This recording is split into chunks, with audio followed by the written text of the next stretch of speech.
একবার মনে করিয়ে দিতে চাই যারা দর্শকরা রয়েছেন তাদের, যে কাদের কান টানলে মাথা চলে আসতে পারে।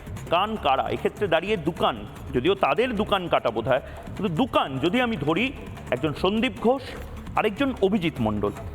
আবারও বলছি যে এই সন্দীপ ঘোষ বা অভিজিৎ মণ্ডল যদি প্রমাণ হয় তাদের বিরুদ্ধে যা যা অভিযোগ রয়েছে, যদি প্রমাণ হয় তাহলে তাদের মৃত্যুদণ্ড পর্যন্ত হতে পারে। এবং সন্দীপ ঘোষ এবং অভিজিৎ মণ্ডলে কি আসলে নিজেদের দায়িত্বে পুরোটা ইন্ডিপেন্ডেন্টলি কাজ করেছেন? মনে হয় না। এবং ঠিক সে কারণে সিবিআই আরও গভীরে যাচ্ছে। আবারও বলছি, সিবিআই এর ইনভেস্টিগেশন শেষ হয়ে যায়নি, হয়তো পিকচার আভি বাকি হ্যায়। ফার্স্ট চার্জশিট, প্রথম চার্জশিট দেওয়ার পরে তদন্ত কোন দিকে গতি প্রকৃতি এগোচ্ছে সেটাই বোধহয় সবচেয়ে গুরুত্বপূর্ণ হবে। কিন্তু এই মুহূর্তে বাংলার মানুষ অনেকে হয়তো এই 58 দিনে ভুলে গেছেন সন্দীপ ঘোষকে। মানে সন্দীপ ঘোষ মমতা বন্দ্যোপাধ্যায়ের ঘনিষ্ঠ চিকিৎসক, সেটা তো সবাই জানেন।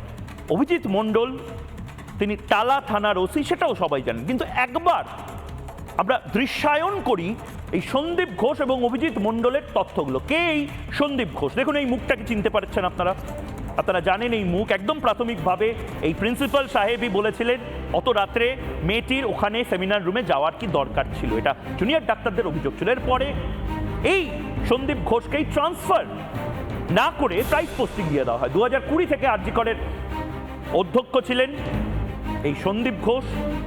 আরজি কর মেডিকেল কলেজের দুর্দণ্ড প্রতাপ, ডাক্তার আরজি করের থেকেও বোধহয় বেশি পপুলার হয়ে ফেলেছিলেন নিজেকে থ্রেড সিন্ডিকেটের এই সন্দীপ ঘোষ। এরপরে মুর্শিদাবাদ ও ন্যাশনাল মেডিকেল কলেজে বেশ অনেকটা সময় ছিলেন। মুর্শিদাবাদে থাকাকালীন অনেক অভিযোগ এই সন্দীপ ঘোষের বিরুদ্ধে। গত মার্চ মাসে টেন্ডার দুর্নীতির অভিযোগ এই সন্দীপ ঘোষের বিরুদ্ধে। আপনারা জানেন সন্দীপ ঘোষকে প্রাথমিকভাবে গ্রেপ্তার করা হয় দুর্নীতির মামলায়। আদালত রিপোর্টও তলব করে এই সন্দীপ ঘোষের দুর্নীতিকে কেন্দ্র করে, থ্রেড সিন্ডিকেটকে কেন্দ্র করে। সন্দীপ ঘোষের মাথার ওপরে যারা আছেন তাদের নামও প্রকাশ্যে আসে। আরজি করের চিকিৎসা বর্জ্য পাচারের অভিযোগ ওঠে এই সন্দীপ ঘোষের বিরুদ্ধে, অর্থাৎ সলিড ওয়েস্ট ম্যানেজমেন্ট করাপশন যাকে বলা হয়। কি এই সলিড ওয়েস্ট ম্যানেজমেন্ট বা তার যে বর্জ্য পাচার অভিযোগগুলো আছে, অর্থাৎ যে সিরিঞ্জ, যে নিডল আপনারা ব্যবহার করছেন সেটা হয়তো পুরনো নিডল, ব্যবহৃত নিডল। এই সন্দীপ ঘোষের জন্য কোটি কোটি টাকার এই বর্জ্য বাংলাদেশে পাচার হতো বলে অভিযোগ। সন্দীপ ঘোষ এর সাথে সরাসরি যুক্ত এবং আশিস পাণ্ডেও এর সাথে যুক্ত বলে মনে করা হয়েছে। পরপর দুবার বদলির নির্দেশের পরেও পদে বহাল ছিলেন এই সন্দীপ ঘোষ। অবশ্যই মমতা বন্দ্যোপাধ্যায় স্বাস্থ্যমন্ত্রীর যে ঘনিষ্ঠ, সেটা তো প্রথম দিন ইন্টারভিউয়ের পরেই বোঝা যায়, যখন মমতা বন্দ্যোপাধ্যায় বলেন ও রিজাইন করে চলে যেতে চাইছিল, আমি ওকে বলেছি ন্যাশনাল মেডিকেল কলেজে ওকে পাঠিয়ে দেবো। এটা তো সন্দীপ ঘোষ। কিন্তু কলকাতা পুলিশের লজ্জা এই মুহূর্তে, কলকাতা পুলিশের একজন ওসি, যার জন্য মাথা হেট হচ্ছে কলকাতা পুলিশের, এই ওসি অভিজিৎ মণ্ডল, 1996 এর batch. Abhijit Mondal batch of 96, খুব অনারেবল একটা ব্যাচ, প্রচুর ভালো ভালো অফিসার ব্যাচ অফ 96 থেকে বেরিয়েছে।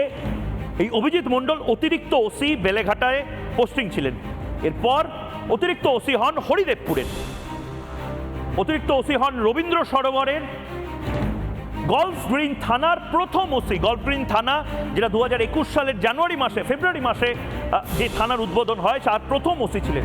কোর্ট ইন্সপেক্টর ছিলেন ব্যাংকশাল কোর্টের এই অভিজিৎ মণ্ডল।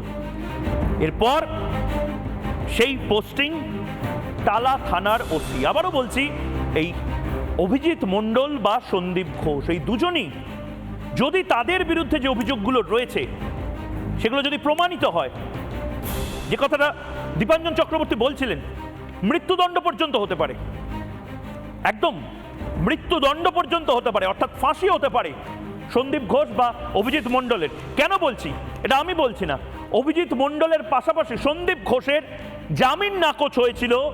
এসিজেএম শিয়ালদা জামিন নাকচ করার সময় অর্ডারে যা লিখেছিল একবার আপনাদেরকে দেখাই এবং আপনাদেরকে জানাতে চাই, ফাঁসি হতে পারে সন্দীপের যদি প্রমাণিত হয়। যদি প্রমাণিত হয় অভিযোগগুলো তার বিরুদ্ধে, সন্দীপের বিরুদ্ধে অভিযোগ অত্যন্ত গুরুতর। এটা এসিজেএম শিয়ালদায় সন্দীপ ঘোষের বেল রিজেক্ট করার সময় এই কথাগুলো উঠে আসে লিখিত আকারে। প্রমাণিত হলে সন্দীপ ঘোষের বিরুদ্ধে যে অভিযোগগুলো রয়েছে সেগুলো প্রমাণিত হলে মৃত্যুদণ্ড হতে পারে সন্দীপ ঘোষের। এর পাশাপাশি সন্দীপ ঘোষের বিরলের মধ্যে বিরলতম ক্ষেত্রে এমন হয়, রেয়ারেস্ট অফ রেয়ার ক্রাইমে, যদি অ্যাকিউজড সন্দীপ ঘোষ কনভিক্টেড হন, অভিযুক্তকে জামিন দিলে সেটা সুবিচার হবে না বলে বিচারপতিরা মনে করেছিলেন, এবং সে কারণে শিয়ালদার আদালত সন্দীপ ঘোষের জামিন এবং অভিজিৎ মণ্ডলের জামিন নাকচ করে। আমি